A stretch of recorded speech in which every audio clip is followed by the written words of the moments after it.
Welcome everyone. This video is a sequel to the now 1-year-old data dive. I am your host, Kosmina, and today I will talk about a very unique group of people that live in the cybercosmos.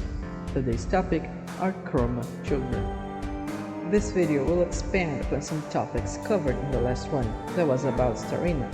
Clicking here on the top right corner will get you over there so you can understand more about our hero and our kind. If you enjoyed this content, it would be nice if you were to like this video and subscribe to the channel. Doing that, you will also help share this and future videos to other people who may be interested. With all of that aside, let us dive through this data. Firstly, we have to define exactly what is a Chroma child.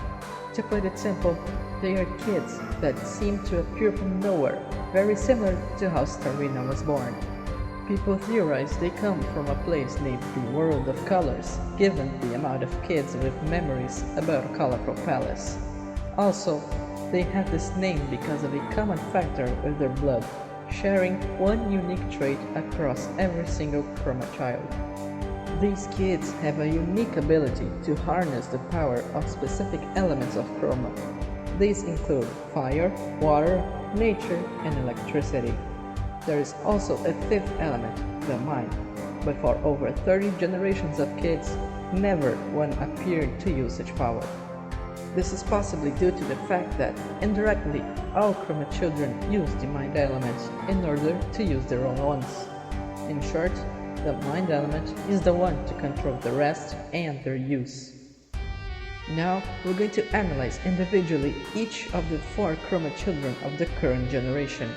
An important note is that a generation starts with the birth of a new kid and ends once all of the current ones lose their abilities, no matter the way it happens. The youngest one we have wields the electric element, and her name is Sparkina. One quick way to identify if someone is a Chroma child is to look for their exposed heart and for certain icons on their hands and knees. These icons always make out a shape representing their element. Sparkina has a very special quality of her own. Whenever she presses the back of her hands, they will grow into large black gloves. This makes so she can effectively handle her element, since otherwise she'd only be able to burst electricity around herself. Despite her power, Sparkina can very easily get overwhelmed and tired from using it in excess. To prevent elevated stress levels, her body naturally locks her powers when she's feeling too exhausted. This is indicated by most of her colors taking on a gray tone until she recovers. Moving on to the fire element wielder, this is Peppy Hotrod, who you might also recognize from the previous dive. She has been living with Sparkina for more than 6 years now. Peppy's heart, that strange contraption on her torso, did not look like this normally. This is the result of a rare sickness that slowly makes one's heart useless. This contraption is a life support system that regulates her heartbeats and her fire powers. Ever since Peppy's life support implant, she has been limiting herself in many ways, including her Chroma element. If she exceeds her limit, her heart will release large amounts of smoke as an attempt to release the excessive energy accumulated. The smoke doesn't offer any danger, but it can be annoying to deal with. Minnie Evergreen is the second youngest Chroma child of the current generation. Despite sharing a home with Peppy and Sparkina, she prefers going for walks on the nearby toxic woods. Being the wielder of nature, Minnie has the ability to manipulate plants according to her will, even though she's still learning how to use it effectively. Unlike her friends, Minnie doesn't appear to have a major limiting factor to how much she can use her powers, but she does have a limit on when to use them. Most noticeably, when under sunlight, Minnie's plants have a significant increase in size than when they're summoned during the night. They can also change heavily in strength and variety, with sunlight allowing her to conjure a more expanded set of things. The way Chroma children utilize their abilities depends heavily on their special blood type. These blood cells are expelled through their bare skin and morph into the element they belong. Because of this, Chroma Children, and most especially Minnie, have to pay attention to when to stop.